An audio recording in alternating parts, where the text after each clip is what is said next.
មូលហេតុនៃការលែងលេះមាត្រា978មូលហេតុនៃការលែងលេះ1. ប្តីឬប្រពន្ធអាចដាក់ពាក្យបណ្ដឹងលែងលេះគ្នាបានតែក្នុងករណីដែលកំណត់ខាងក្រោមនេះក៏បើបានប្រព្រឹត្តអំពើផិតទៅលើសហព័ន្ធខបើបានបោះបង់សហព័ន្ធចោលដោយគ្មានមូលហេតុត្រឹមត្រូវគបើមិនដឹងច្បាស់ថាសហព័ន្ធស្លាប់ឬរស់អស់រយៈពេលជាង1ឆ្នាំខបើសហព័ន្ធបានរស់នៅបែកគ្នាជាបន្តបន្ទាប់អស់រយៈពេលជាង1ឆ្នាំផ្ទុយនឹងគោលបំណងនៃអាពាហ៍ពិពាហ៍ករណីផ្សេងទៀតដែលទំនាក់ទំនងអាពាហ៍ពិពាហ៍ត្រូវបានបែកបាក់ហើយគ្មានសង្ឃឹមថានឹងអាចបដិទានឡើងវិញបាន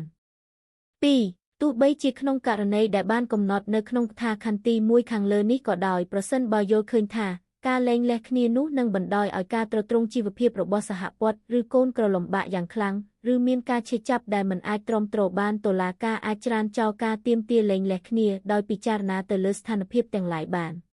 3. ក្នុងករណីដែលមានមូលហេតុដូចបានកំណត់នៅក្នុងចំណុច K ឬចំណុច នៃកថាខន្ទី1ខាងលើនេះប្រសិនបើយល់ឃើញថាការទាមទារនោះផ្ទុយនឹងភាពសុចរិតដោយជនដែលទាមទារឲ្យលែងលេះគ្នានោះធ្វើប្រហែលយ៉ាងខ្លាំងក្នុងការសហប្រតិបត្តិនិងជួយសង្គ្រោះចំពោះសហព័ន្ធតុលាការអាចច្រានចោលការទាមទារលែងលេះគ្នានោះដោយឆន្ទានុសិទ្ធិបាន